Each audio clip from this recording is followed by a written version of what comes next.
Uno es el documental que se saque es de orden, básicamente, que va a documentar información para lo que nosotros le denominamos el inventario de patrimonio cultural intangible, que está administrado por la municipalidad y fue determinado solo para el inventario por el Ministerio de Cultura y Deportes. Entonces, ese es un poco para que, cuál es el uso del video como tal. O sea, el video como tal es un soporte documental que nos permite a nosotros decir qué pasa por San Pedro Zacatepeques.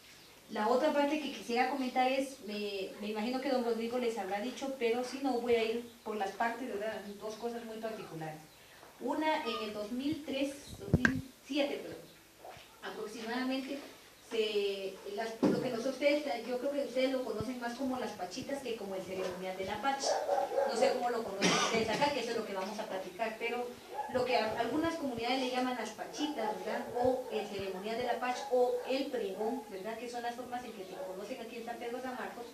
En el 2007, un grupo de personas decidió que fuera declarado Patrimonio Cultural de la Nación. Entonces, cuando sucede esto, ¿verdad? Cuando se declara una manifestación cultural como esta, como patrimonio intangible de la nación, se adquieren ciertos grados de responsabilidad.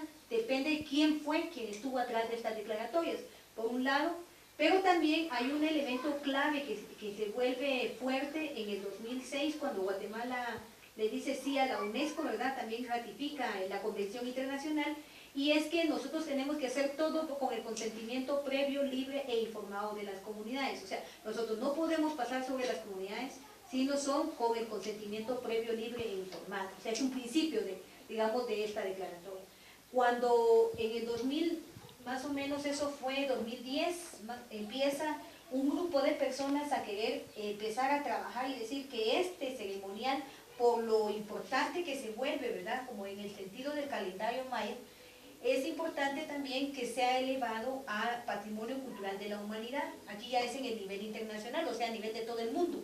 Entonces, en el 2010 más o menos se empieza a crear todo el expediente, se lleva 2010, 2011 y en el 2012 se presenta por segunda vez porque había sido rechazado, se presenta nuevamente y es más o menos en el 2013, a finales del 2013, después de unas revisiones, que en diciembre se declara Patrimonio Cultural Intangible de la Humanidad.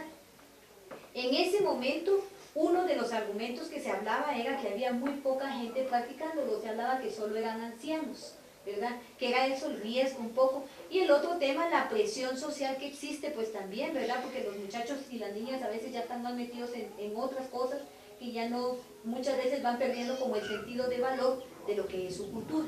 Entonces, sobre la base de eso se declara en la lista de salvaguarda urgente. Cuando se presenta este ceremonial, originalmente solo lo presentó un grupo de San Pedro, la gente que es de la grandeza, pero esto que es Tasco Central, ¿verdad? Es la aldea, ¿sí?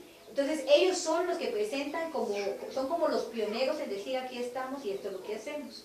Sin embargo, durante el recorrido que hemos tenido con el Ministerio de Cultura, nos hemos dado cuenta que hay más comunidades alrededor celebrando las pachitas. Y el sentido, al final del asunto tiene sus variantes, porque eso es como cuando tenemos hijos, ¿verdad? Los hijos, si uno los pone en una foto, tienen un rasgo parecido, ¿verdad? Se parecen a uno, pero no necesariamente todos los hijos salen iguales, unos salen más altos, otros salen más chicos, unos salen más blancos, otros salen más morenos, ¿verdad? Aunque sean del mismo papá y de la misma mamá. En este sentido, el ceremonial lo que se denominó ceremonial de la Pacha de la UNESCO es exactamente lo mismo lo que está pasando. Hemos encontrado que hay en diferentes comunidades diferentes formas de celebrar. Entonces, un poco ver las variantes, a eso nosotros le denominamos variantes, ¿verdad? A esas variantes son importantes para nosotros porque es ahí donde tendríamos que averiguar qué pasa con este ceremonial y las preguntas que vamos a ir haciendo más adelante. ¿Por qué todo este asunto? Porque resulta que cuando se declara Patrimonio Cultural de la Nación, primero el Estado de Guatemala, o sea, el Ministerio de Cultura y en su momento los gobiernos municipales adquieren una responsabilidad, aunque no necesariamente participar, pero ya adquirimos una responsabilidad porque estamos hablando de cuestión nacional. Entonces hay que hacer acciones a favor de, ¿verdad? Si es educar a los muchachos, trabajar con los niños, fortalecer a las organizaciones, o sea, no sé qué más cosas se puedan hacer. Un principio, y eso lo voy a hacer visto también desde los principios técnicos, pero también desde los principios de los pueblos indígenas como tal, es cómo respetamos el sistema organizativo y la forma en que la gente lo viene haciendo, ¿verdad?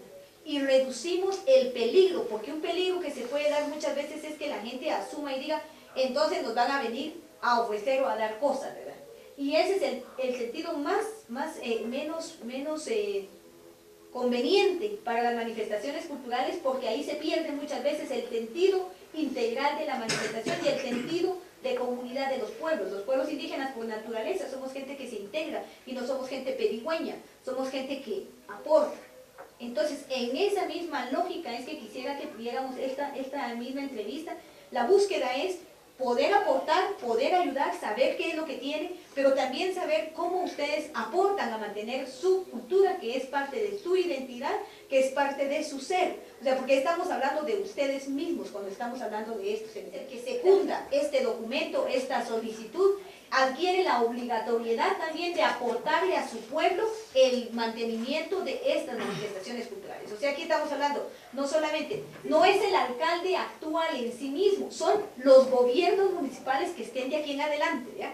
Eso es bien importante dejarlo claro. Y lo otro también es lo mismo que pasa con el ministerio. No es el ministro que está hoy, son el Ministerio de Cultura en su periodo largo y tendido que todavía le falta. Entonces son cómo esto se vuelve de orden municipal, cómo esto se vuelve de orden comunitario, pero también de orden nacional e internacional ahora.